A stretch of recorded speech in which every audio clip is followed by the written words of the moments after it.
বা বোৱাৰীসকলক লৈ সন্তুষ্ট নে বৌয়ে? মই সদায় 3জন বোৱাৰীক লৈ মই সন্তুষ্ট আৰু নুমলীয়া সন্তানৰ মই বুকুতে মই জীয়াই আছোঁ। ডাঙৰটোৱে মাজুটোৱে তাৰমানে একে বাৰীখনতে আছে, হ'লেও মই 3টা সন্তানৰ ভিতৰত একেবাৰে নুমলীয়াটোৰ লগতে মই আছোঁ। এতিয়াও ঈশ্বৰৰ কৃপা, ঈশ্বৰে যেনেকৈ মোক চলাইছে তেনেধৰণে মই চলি এতিয়াও বৰ্তমান মই জীৱিত হৈ আছোঁ। আৰু মোৰ বুলিবলৈতো একো নাই পৃথিৱীত, গতিকে সকলো বস্তু ঈশ্বৰে লীলা। এতিয়া বোলে ভয়ংকৰ ৰূপ বোলে দেখি ভগৱন্ত বহুৰ নালাগে ভয়। সংসাৰ চক্ৰবিলাক নিকা দেখি সদায় দেখোন জীৱনৰ আকাংক্ষা নিকাংক্ষাবিলাকৰ কাৰণে চিন্তা আহে। আহিলে কি কৰিম, প্ৰভুৰ লীলা। ইয়াকে মই সামৰণি কৰি সন্তানক বুকত লৈ এতিয়াও বৰ্তমান জীৱিত হৈ আছোঁ। এয়া মোৰ মাৰ কণ্ঠৰ পৰা এতিয়া আমি ঘোষা শুনিম। মায়ে যেতিয়া সমাজত যাব পৰা অৱস্থাত আছিল তেতিয়া সমাজখন চলাইছিল বিভিন্ন অনুষ্ঠান প্ৰতিষ্ঠানৰ লগত। গতিকে মাৰ মুখৰ পৰা এটা সৰুকৈ ঘোষা শুনিম। গতিকে বৌ ঘোষা এটা গাচোন, আমি শুনো বাৰু।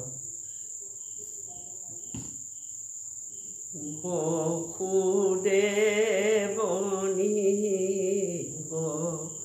গদতি হাঁহি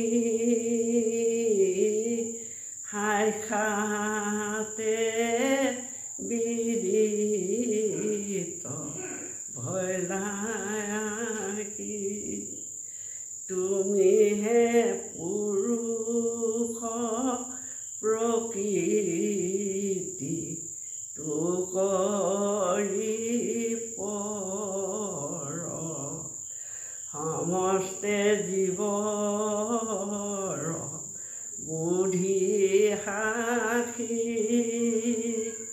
কেৱলে আনন্দ অনুভৱ শোকৰ সাগৰ দৈৱকী দেৱনন্দন হে কৃষ্ণ তত জীৱনীত তিনিতাপে সন্তাপিত দুঘোৰ সংসাৰ তাপত পৰি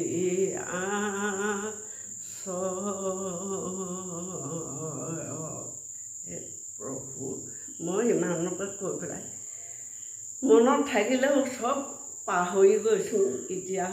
গতিকে বৃদ্ধ সময় হৈ আহিছে। আজি সন্তানে কোৱা কাৰণে মই ঈশ্বৰৰ লীলা। যিটো ভুল হৈছে তথাপিতো মই আশক কৈছোঁ ইয়াতে যাতে দৰ্শকবিলাকে যাতে ক্ষমা কৰে। ধন্যবাদ। মোৰ মা এনেধৰণে আমি থাকোঁ ঘৰত, মা আৰু আমি মোৰ পৰিবাৰ আছে আৰু মোৰ ল'ৰা অৰ্ণৱ আছে। আমি 4টা সন্তান পৰিয়ালে আমি থাকোঁ আৰু কাষতে আমাৰ দাদা আছে 2জন। আমি প্ৰত্যেকে বেলেগ বেলেগকৈ থাকোঁ, মোৰ লগত মা থাকে। তো এনেধৰণে আমি আজি ভিডিঅ'টো প্ৰস্তুত কৰিলোঁ। কিবা যদি ভুল হৈছে ক্ষমা কৰিব। ধন্যবাদ। মোৰ আজি এই অতিথি অনুষ্ঠানলৈ জৰিয়তে মাক আজি আপোনালোকক দেখুৱাবলৈ পাই ময়ো সৌভাগ্য বুলি অনুভৱ কৰিছোঁ। ধন্যবাদ সকলোকে, ধন্যবাদ জ্ঞাপন কৰিছোঁ। নমস্কাৰ।